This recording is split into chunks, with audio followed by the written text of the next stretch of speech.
बार शांतिपूर्वक से खड़े रह जाए।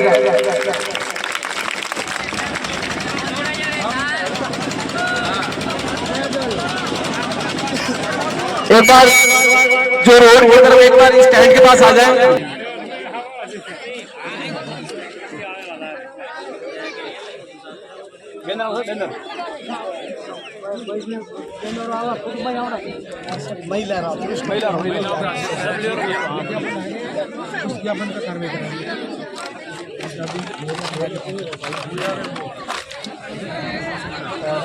उन्होंने जो दिया है, जो इनकी बात उन्होंने की है, मैंने तो विज्ञापन पढ़ा भी नहीं।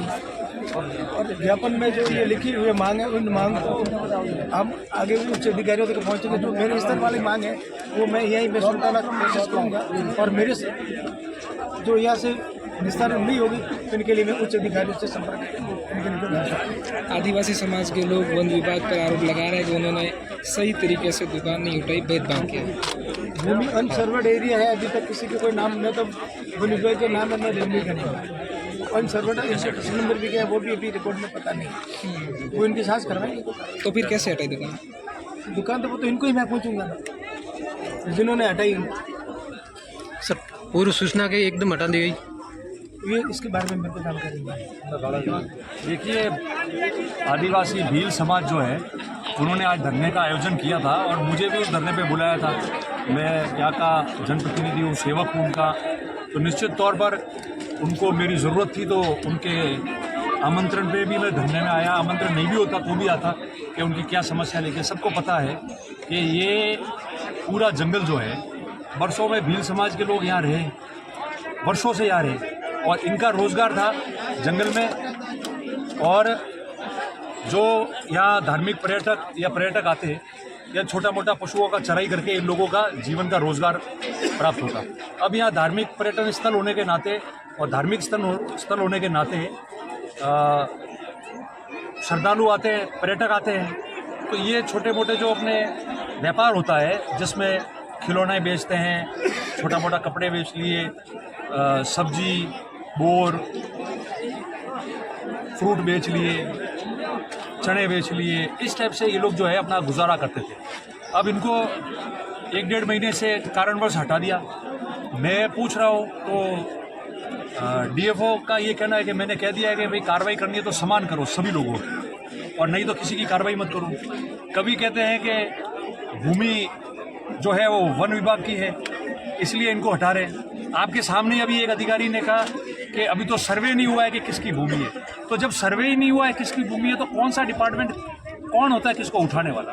और सर्वे हो गया है और वन विभाग की भूमि है, और जो चने बेचने वाले बैठे हैं वर्षों से, जिन्होंने यहाँ इस स्थल को विकास करने में उनके परिवार के लोगों ने, उनके बाप दादाओं ने अपने कंधों पे, अपने माथे पे किलो टन वजन उठाकर और ऊपर चढ़े हैं वो लोग आज वो कर रहे हैं। तो अगर उन लोगों के ये कह रहे हैं कि उनको फॉरेस्ट में बैठे, तो फिर दूसरे लोग जो बैठे हैं उनकी भी न्यायिक कार्रवाई होनी चाहिए। मैं समझता हूँ कि जितना उल्लंघन यहाँ हो रहा है, मुझे तो ऐसा लगता है कि मैंने जो भाषण में कहा सही बात कही, हम बड़े विपक्ष में थे, मगर जो बात हमने अगर विधानसभा में उठाई है और सरकार ने उस बात पे अच्छा जवाब दिया है, कार्रवाई की है, तो हमने धन्यवाद भी दिया है, क्योंकि हम लोग लोगों के लिए बैठे, केवल हाँ पक्ष और ना पक्ष में बंटने के लिए नहीं बैठे। तो मुझे कभी कभार तो ऐसा लगता है कि यहाँ के प्रशासनिक अधिकारी और कुछ लोग सरकार के खिलाफ ही षड्यंत्र कर रहे हैं, काम कर रहे हैं, नहीं तो ऐसा कोई नहीं करता। आगे उपचुनाव आ रहे हैं, सेंसेबल लोग हो तो उपचुनाव आ रहे हैं, राजनीतिक लोग बैठे हैं, प्रशासन बैठा है। 4 सीटें तो एसटी की है, और एसटी के जो लोग हैं उन्हीं को एक छोटे जो टोकरे पे सब्जी लेके बैठे हैं उनको उठा रहे हो, और बाकी जो कर रहे हैं इंक्रोचमेंट, इनको सबको पता है, उनको नहीं हटा रहे हो आप। तो इसका मतलब तो यही हुआ ना कि सरकार के खिलाफ ही कोई इनका आदमी षड्यंत्र कर रहा है। करे भाई, वो इनका मामला है, पर इन लोगों ने मुझे बुलाया तो इनके साथ खड़ा रहना हमारी जिम्मेदारी है, हमारा फर्ज बनता है। और कोई किसी के खिलाफ नहीं है, कोई किसी के खिलाफ नहीं है, कोई किसी के खिलाफ बात नहीं कर रहा, कोई किसी की बुराई नहीं कर रहा। बात इतनी सी है कि 1.5 महीने से इनके घर के चूल्हे बंद है, तकलीफ आ रही है इनको रोजगार की।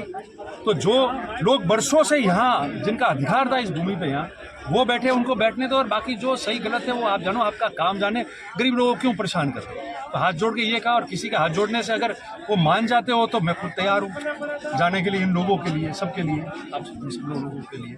तो मैं समझता हूँ कि हमने ये कहा है, अधिकारियों ने इस बात को, सारे जो अधिकारी थे, एसडीएम थे, तहसीलदार, एसीएफ, रेंजर, सारे लोग जो थे, उन्होंने इस बात की गंभीरता, मैं समझता हूँ कि अब समझी है, और उनको पता है कि न्याय ये तो सबके साथ बराबर करें, अन्यथा जब न्यायालय में न्याय होता है तो जिसने गलती की है उसके खिलाफ कार्रवाई होगी। तो मैं समझता हूँ कि उन लोगों ने समझा है, इन्होंने कहा है कि हम इसका रास्ता निकाल देते हैं, और मैंने कह दिया आप ये मान लो कि अनसर्वेड है तो फिर सबका अधिकार है, और सर्वेड है तो फिर अगर एक जगह कार्रवाई है तो सब जगह होनी चाहिए। भूमि किसी और की, सरकार की, टैक्स रसीद कोई और काट रहा है, उनके खिलाफ क्या कार्रवाई की आप कह रहे हो कैजुअलिटी हुई, तो पानी का बहाव कहाँ रोका, कहाँ से डाइवर्जन हुआ, जहाँ कैजुअलिटी हुई, बॉडी अटकी, वो पुलिया किसने बनाया? फॉरेस्ट वाले कह रहे हमने बनाया नहीं, तो फॉरेस्ट के लैंड पे उन्होंने नहीं बनाया, तो बिना टेक्निकल सैंक्शन के वो पुलिया कैसे बना, जहाँ ये कैजुअलिटी हो गई? इनके सवाल के जवाब इनके पास नहीं है, इसलिए सबसे हाथ जोड़ के मैंने निवेदन किया, गरीब लोग हैं इनका ठिकाना कर दो और सब बात छोड़ो और अपना काम करो।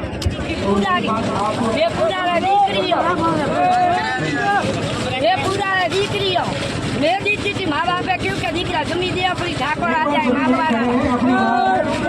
मालवाड़ा ठाकुर 50 दर्शन सिंह जी जब माँ बाप बेटा की थी डूबो माँ बाप दर्शन सिंह जी पास की थी मूर्ति राजपुरा भीम के कमाई खा दिन पूरा भीम के तो जमींदारी जब गई क्यों मैं बाप एक दम तो करे जम दियो अरे दी तो ये ग्रुप क्यों नहीं दी तो थोड़ी कम हो गई मोंगे बहुत पवेरी है तुम्ही पाछी में करने जावा दी गंगा करवा दी दाई तो मैं राजपुरा भीगा कर दी दी पर एक रुपया नहीं दी तो हमारी भेज दी है तब तक वाला तुम्ही नहीं दी माता जी दी थी गंगा करवा माता ने ऊपर की किया मोटे बोल में थी माँ बाप दे रही थी ना के अगर जीवा जब छोटा देखा दीकरा नौकरी करे जी राजपुरा भीम के कमाई का देना मैं तुम्ही के दे दियो मन तो कोई कमावा दे तो नहीं लगे माल बापेरी मूर्ति दे रही नहीं दुकान दीदी नहीं और तो मैं आदमी जोई दे फरी दी तो रुपया पण दी दो